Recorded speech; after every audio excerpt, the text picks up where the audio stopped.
Eh bien autant vous dire que je l'attendais celui-là. Salut à tous les amis, aujourd'hui on parle d'un monument de l'année 2016, un film très attendu, Suicide Squad.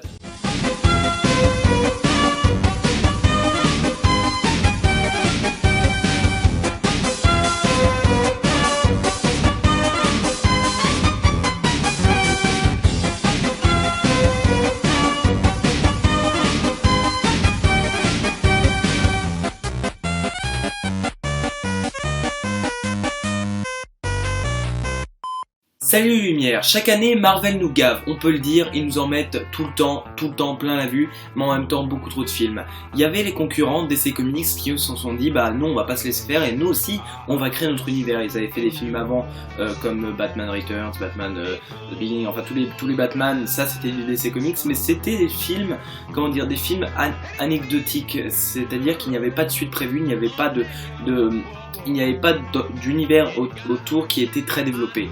Et ils se sont dit, bah nous on aimerait faire comme Marvel parce que voilà, nous aussi on a l'occasion de faire notre univers incroyable. Donc Batman v Superman a lancé la course, ce qui a été super pour moi vu que déjà j'adore DC Comics et que pour moi Batman v Superman était une pure tuerie. Et là on arrive avec un film totalement différent de ce qu'on a pu voir jusqu'à maintenant, même chez Marvel. C'est-à-dire qu'on arrive avec un film où les héros sont les méchants. Donc ça fait une espèce de contradiction. Mais en même temps ça peut être très intéressant vu que c'est pas n'importe quel méchant, c'est quand même le Joker et Harley Quinn. Et d'autres méchants qu'on peut voir comme Deadshot qui est quand même un mec assez... comment dire, comment trouver le mot. Comme j'arrive pas trop à trouver le mot, je vais employer le mot badass. Mais voilà, c'est pas trop là où j'aimerais en venir, mais bref, vous m'avez compris. Et là on arrive donc avec un film où il y a le défi de rendre les méchants héroïques, mais ça doit rester des connards. Et donc, est-ce que Suicide Squad a gagné le pari? Parce que moi, avant de regarder le film, quand je me matais les teasers, je me disais, bah oui, ce film va être absolument génial, ce film va être une tuerie, ce film va être super. Pour vous dire, je suis allé à l'avant-première hier, c'est-à-dire jeudi, parce que le film est sorti vendredi ici, et mercredi en France. Putain, je ne comprendrai jamais le cinéma. Et donc j'ai été à l'avant-première le jour d'avant, donc c'était la pure folie, et j'ai même pris...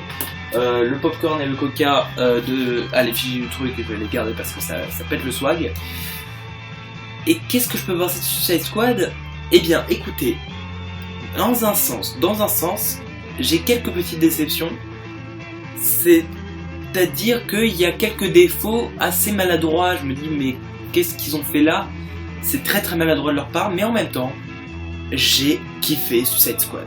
J'ai vraiment surkiffé. Regardez ce film, j'ai beaucoup aimé regarder ce film. Vraiment quand j'étais dedans je me disais putain c'est super, et j'avais envie de quitter mon rôle de cinéphile super étendu et de poser mon cerveau comme on dit, mais il fallait quand même que je reste concentré, et du coup j'ai pu rester concentré pour distinguer quelques défauts.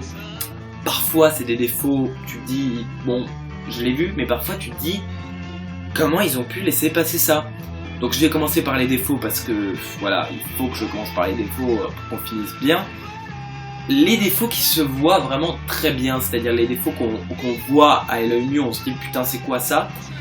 Déjà dans la scène de baston de fin, il pleut, et ça n'a rien à voir avec la pluie de Batman v Superman qui vraiment avait un impact et tout. Là c'est une pluie en torrent, et on voit rien de la scène. C'est ouf, on se demande qui frappe, qui fait ça, on essaie de regarder, mais du coup comme il y a une brume en même temps à côté, on ne bite rien, on ne distingue rien, c'est assez bizarre d'avoir décidé de faire ça comme ça, parce qu'évidemment il nous faut toujours une pluie pour les combats de fin, mais là elle est très maladroite cette pluie, comme un autre défaut qui est... Oui, je vais spoiler, hein. Évidemment je vais spoiler, comme d'habitude, à la fin, quand le Joker se crache en hélico, on se dit il est pas mort, parce que voilà, c'est le Joker, qui va pas mourir dans un film où il est même pas le personnage central, parce que pour moi c'était vraiment Deadshot et Harley Quinn, pour moi les personnages centraux, il y avait pas tant de personnages principaux que ça, mais tu te dis le Joker est pas mort, et quand il revient, mais tu te dis en même temps, on a bien vu que son hélico s'est craché et qu'il s'est pris une explosion. Comment t'es vivant, mec? Comment t'es vivant? Parce qu'à la fin, il revient, évidemment. Il revient pour chercher Harley Quinn. La scène est d'ailleurs cool. Mais tu te dis, ah, c'est cool, mais attendez. Mais comment il a fait pour s'en sortir? Alors vous allez me dire oui mais c'est parce que c'est le Joker, mais il faut quand même un minimum de réalisme. Niveau minimum de réalisme, il y avait Insaisissable 2, j'avais dit que j'avais adoré le film, mais c'est vrai qu'il n'y avait pas du tout de réalisme, c'était plus un gros film de science-fiction bien vénère. C'est pour ça que les critiques françaises ont gueulé sur le film, c'est parce que c'était pas réaliste, mais bref je m'égare. Suicide Squad est parfait dans le sens où il est très réaliste, on se dit oui voilà, on voit vraiment les buts de chacun, on voit ce qu'ils veulent faire, il n'y a aucun personnage qui est ambigu, d'ailleurs je vais venir au personnage après parce que c'est vraiment le point majeur du film, mais là si tu te dis quand même mec, c'est rare de survivre à une explosion en hélicoptère quand t'es pas Superman. Ensuite il y a un truc qui m'a paru assez bizarre, c'est le but, en fait le but de chaque personnage est super, mais le but de Viola Davis, qui est si un méchant aussi badass qui arrive comme Superman, qui l'aurait stoppé, bah Batman tenait tête à Superman.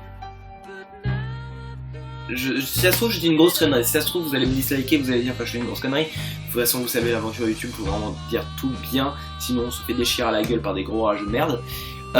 Mais je sais pas, Superman il peut se faire buter la gueule, surtout quand tu sais qu'il y a la Justice League qui arrive.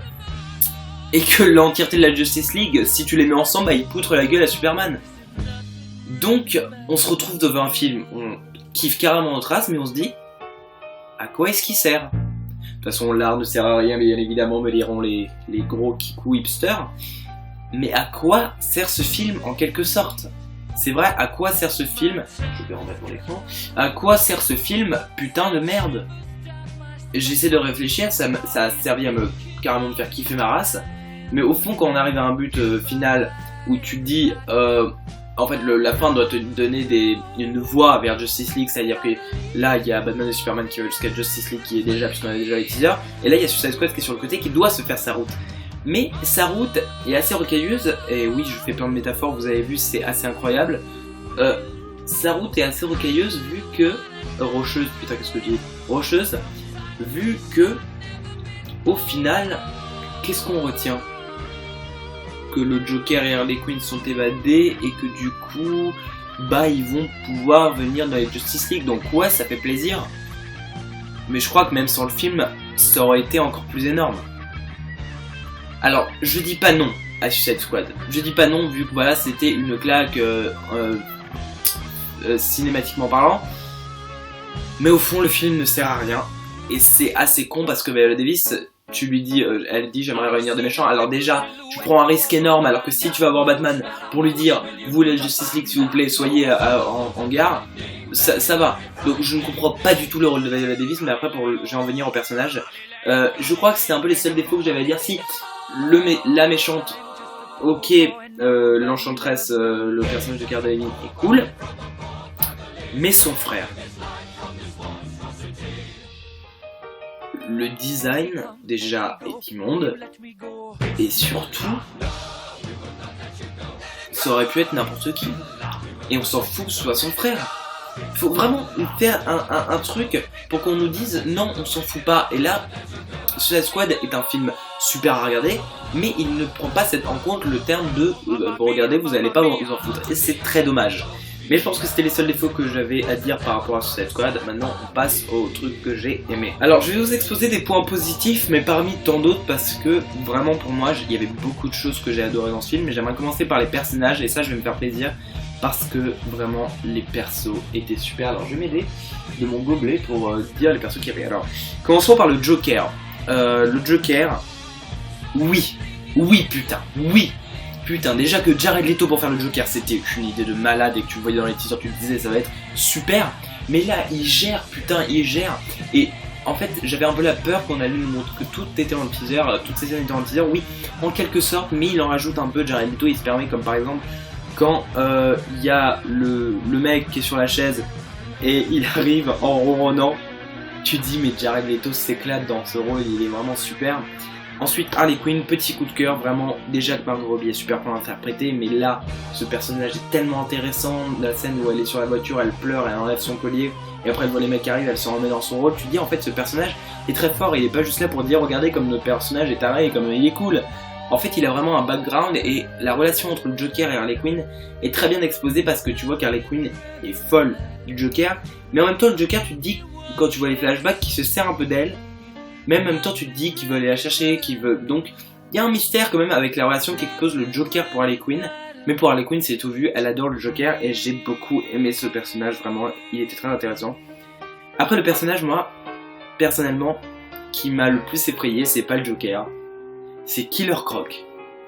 Oh putain, ce qu'il est flippant ce personnage. Tu dis mais t'as tellement pas envie de te retrouver face à lui. En fait, quand tu vois les premières scènes avec lui où il est caché dans l'eau, il attrape le mec, quand tu le vois arriver attaché comme ça, tu te dis putain il fait peur. Mais après quand il commence à te balancer quelques vannes et qu'il commence à plonger dans le métro, tu dis en fait ce personnage ne te fait plus peur. Il est vraiment cool, il est vraiment là pour servir l'intrigue et c'est un truc que j'ai beaucoup aimé. Ensuite, El Diablo. Alors, j'ai beaucoup aimé son background dans le sens où le fait qu'il ait brûlé sa famille, brûlé sa maison, c'est très très bien amené, c'est super, ce personnage est très intéressant. Mais j'ai pas trop compris le truc du monstre de feu, dans le sens où il se transforme en monstre de feu à un moment. J'ai pas trop compris ça. Déjà, ça dure 2 secondes. Donc ça ne sert un peu à rien. Et surtout... Je sais pas, il y a un truc avec ce monstre qui m'a fait dire... Non, c'est pas un bon personnage, c'est pas une bonne manière d'amener ce personnage. Ensuite, tiens, Katana. Elle sert un peu à rien, elle est badass, elle coupe tout et tout. Mais elle ne sert à rien et tu vois que les scénaristes n'avaient pas du tout envie d'exploiter, mais qu'à un moment, chaque personnage a un peu sa scène, vraiment sa scène à lui. Et la scène de Katana, c'est elle qui regarde son rêve et qui dit mon frère ou mon mari, je vais pouvoir te rejoindre. Et t'as quelqu'un qui dit ouais, elle a perdu son mari et son frère, je sais pas. Et c'est tout. Donc ouais, le personnage est badass, mais il ne sert strictement à rien. Parce que parce qu'elle doit surveiller les méchants, mais niveau surveiller les méchants, on a Rick Flag, et d'ailleurs Rick Flag, j'ai beaucoup aimé ce personnage, j'ai vraiment compris son but, j'ai vraiment compris ce qu'il essayait de faire, et vraiment Rick Flag est un bon personnage vraiment, et la relation d'ailleurs avec Deadshot dont je vais venir est très bien amenée elle aussi, et Deadshot, oui, Deadshot, déjà je pensais que ça allait être juste le personnage badass qui allait tout tirer sur tout, donc oui c'est le personnage badass qui tire sur tout. Mais surtout, ce personnage, oui, j'ai fait un jeu de mots super, le jeu de mots est là. Mais surtout, ce personnage a un background super émouvant. Sa relation avec sa fille est émouvante, on a envie d'en voir plus. Tu te dis, c'est un mec qui tire sur tout, qui te fait des trucs super badass, mais il a quand même une fille à côté. Donc, j'ai beaucoup aimé ça. Quoi d'autre? Qui d'autre? Et bah, je pense qu'il me reste. Oui, donc l'enchantresse, la méchante, j'ai bien aimé ce personnage et j'y viendrai pour les acteurs, mais j'ai beaucoup aimé ce personnage, j'ai beaucoup aimé qui il était, et j'ai beaucoup aimé le personnage de June Moore qui doit dire enchantresse, et d'ailleurs il y a une scène très bien où, attends, je vais doubler pour le faire, on voit sa main, elle fait enchantresse, et là on voit un truc qui sort de sa manche, c'est une autre main qui l'attrape comme ça et qui fait et là ça change, et voilà, vous avez vu, j'ai regardé à l'écran pour savoir ce que je faisais. Et donc en gros je le refais en vous regardant, voilà ça fait ça. Voilà, et c'était super bien, j'ai beaucoup aimé cette manipulation de la réalisation, c'était vraiment super. Et après voilà, après il fallait bien évidemment que tout est bien qui finit bien, donc elle revient. Mais voilà, c'est un personnage assez intéressant. Bon, et là on va venir pour 2 personnages qui sont assez spéciaux. Bon, vous savez desquels je veux parler vu que c'est les derniers. Alors il y a un personnage, je sais pas si c'est un putain de gag ou si c'est du sérieux, mais j'ai presque jamais vu un personnage aussi inutile, nul dans le sens où il se bat très très mal, nul, avec un background pas du tout intéressant, avec des pouvoirs, enfin avec des armes pas du tout intéressantes. Je crois que vous savez déjà de qui je veux parler. C'est Captain Boomerang. C'est un personnage tellement nanardesque, la définition du nanar c'est tellement mauvais qu'il en devient marrant. Quand tu le vois se battre, quand tu le vois prendre la licorne, tu te marres, mais pas parce que le personnage est marrant, parce que le personnage est tellement mauvais c'est un personnage, putain je fais un placement de produit, merde j'avais pas réalisé, oh putain, oh je fais recevoir 100 millions de dollars de la part de Coca, putain ouais c'est incroyable. Donc le personnage de Captain Boomerang, tu te dis, qu'est-ce que tu fous là? Qu'est-ce que tu fous là? Mais limite, Katana, je veux bien. Katana, je veux bien. Mais Captain Boomerang, faut m'expliquer au bout d'un moment, c'est quoi le délire? Jay Courtney, déjà t'as l'impression qu'il se marre, qu'il se marre mais pour rien. Et j'ai vu une interview dans Première, il me semble, oui c'était en Première l'interview, où il disait, où l'intervieweur disait, si vous vouliez voir un film si vous vouliez voir un film où le personnage principal est votre personnage, en gros quel serait le meilleur personnage? T'as Captain Boomerang qui me dirait ça ferait marrer de voir un film sur lui. Alors je pense que ce serait le film le plus nul de tous les temps, vu que déjà ce personnage n'est pas du tout intéressant, et c'est limite moi je me disais peut-être qu'il peut faire quelque chose d'intéressant, je sais pas, en lançant un truc, un boomerang et t'as le mec qui fait eh non tu m'as loupé, là il fait mais je ne loupe jamais, poum, ça aurait pu être intéressant. Mais les scénaristes ne veulent même pas l'exploiter, ils se disent bah lui ça va être notre personnage à blague. Mais en fait tout le monde fait des blagues et c'est aussi un truc que j'ai aimé dans le scénario, c'est que tout le monde fait des blagues, il n'y a pas un personnage qui est là pour faire des blagues, c'est vraiment tout le monde. Mais lui, c'est limite j'avais envie de buter ce personnage, de vraiment prendre un bazooka et faire voilà dégage. Et enfin pour le dernier personnage, Splicknot, bon bah lui en fait je crois que il va faire un peu rager quelques fans. Vu que bah il est juste là pour dire regardez comme le FBI est fort et comment il peut démonter la gueule des membres du Suicide Squad. Donc voilà. RT si t'es triste, au revoir Splicknot, c'est con, tu auras été là pour 2 petites secondes. Bon, je vais en venir aux acteurs, j'ai cherché le casting et je reprends tout de suite.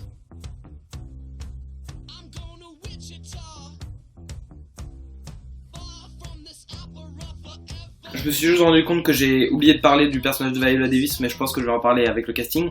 Donc j'ai mon ordinateur qui est là, voilà, et je vais pouvoir regarder le casting. Alors on a Margot Robbie en Harley Quinn, donc c'est une putain d'idée comme je le dis, et elle interprète très bien le personnage. Donc vraiment pour moi Harley Quinn est vraiment un coup de cœur, au niveau acteur et au niveau personnage, parce qu'elle interprète parfaitement bien le truc. Elle est vraiment, en fait je pense que vraiment DC a le don pour détecter les gueules, vu que déjà on avait eu Gal Gadot pour Wonder Woman et c'était vraiment la gueule de Wonder Woman, et là on a Margot Robbie en Harley Quinn et on a envie d'en voir plus. J'espère que dans les Justice League bah il y aura le Joker à Harley Quinn, putain merde. Donc bref, Margot Robbie parfaite. Ensuite il y a Jared Leto en Joker. Est-ce que j'ai besoin de commenter? Non, évidemment non, je n'ai pas besoin de commenter. Non, voilà, il est parfait, il est vraiment parfait, comme je vous l'ai dit, il s'éclate. Will Smith en Deadshot, bah il est très bon. Il est très très bon. Vraiment, bah oui, ça m'étonne pas de Will Smith, parce que Will Smith c'était vraiment un acteur qui déjà était réputé en ce moment pour faire quelques nanars, enfin quelques navets, pardon, excusez-moi, je me suis trompé dans le terme, qui était réputé pour faire quelques navets. Alors, j'ai pas vu tous ses derniers films, j'ai vu After Earth, tout le monde a gueulé sur After Earth, j'ai bien aimé After Earth. Donc vraiment, je vais pas dire que Will Smith est mauvais dans ce film, et j'espère que du coup ça va lui remonter sa pente et que les gens vont dire qu'il est bon, parce que Will Smith est très bon. Ensuite, voilà, là c'est un problème que j'ai. Cara Delevingne. Bon, bah je vais pas y aller par quatre chemins, elle est mauvaise. Elle est très mauvaise, elle joue très mal, elle fait vraiment oh je suis en détresse, oh Rick Flag s'il te plaît, oh aide-moi je t'aime et tout comme ça. Et tu te dis meuf, t'es pas mannequin à la base. Non mais limite un mannequin qui fait bien ce travail d'acteur ou d'actrice pardon, bah c'est Gal Gadot. Mais là Cara Delevingne, tu te dis ils l'ont prise, bon la gueule est bien évidemment, mais Cara Delevingne ne vaut pas grand chose en fait. Ensuite Jay Courtney en Captain Boomerang, bah il était assez transparent à mes yeux, vu que je vous l'ai dit, le personnage ne m'intéressait pas. Le personnage était tellement nul, tellement pas intéressant. Ensuite Joel Kinnaman en Rick Flag qui joue très bien.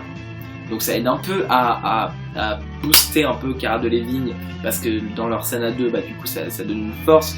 Il y a toujours Cara Delevingne qui fait du caca à côté, mais lui est là pour redresser, et donc vraiment bravo Joel Kinnaman. Ensuite on a qui? On a Viola Davis en Amanda Walter, et ça marche, Viola Davis, elle a un personnage très fort. Quand elle bute les mecs du FBI, des trucs comme ça et tout, bah ça marche, son personnage est fort, et elle l'interprète très bien, il me semble. Alors, je dis peut-être une connerie, je pense que je dis une connerie, mais il me semble que c'est la première femme noire à avoir eu un Oscar.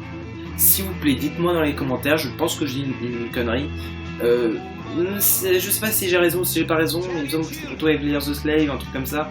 Je ne sais pas du tout, vraiment, il faut que vous me dites, parce que je vais pas aller rechercher, je suis sûr que j'ai oublié. Ensuite, Karen Fukuhara en... alors, c'est celle qui fait Katana, donc. Et... Oui, elle joue bien. Mais voilà, encore une fois, elle a pas son moment de gloire, elle a pas son moment où tu peux dire ouais, c'est super, elle joue bien et tout, comme chaque personnage là. Ensuite, un petit coup de cœur, c'est alors... Déjà, vous voyez quand je fais cette tête de qui je veux parler. Alors, Adewale Akinyoyi Agbaje, pardon, je pense que ça se dit comme ça. Alors, petit coup de cœur dans le sens où déjà j'avais pitié pour ce mec vu le nombre de temps que ça a dû prendre par jour à faire son maquillage. Ou je sais pas si c'était des... Bon, non, peut-être que c'était des branches, je sais pas, je sais pas. Mais en tout cas, ce personnage, wow, déjà, même avec du maquillage, j'arrive à détecter qu'il est parfait, qu'il joue super bien. C'est con parce qu'on le reconnaît pas trop, évidemment, mais vraiment, j'ai beaucoup aimé ce personnage, donc je ne dis pas non.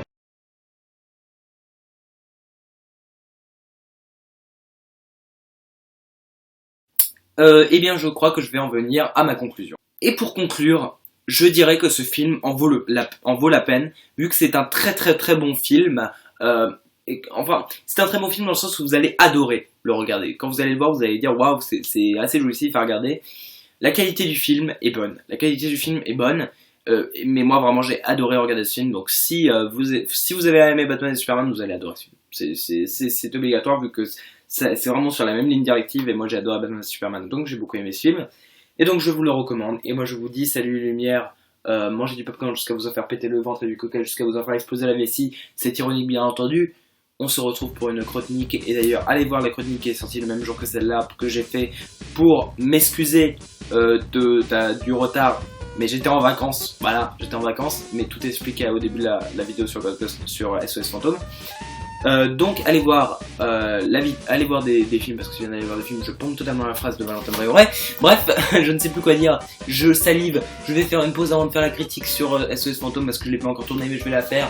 Et moi je vous dis salut les amis, à la semaine prochaine pour une prochaine critique. Off.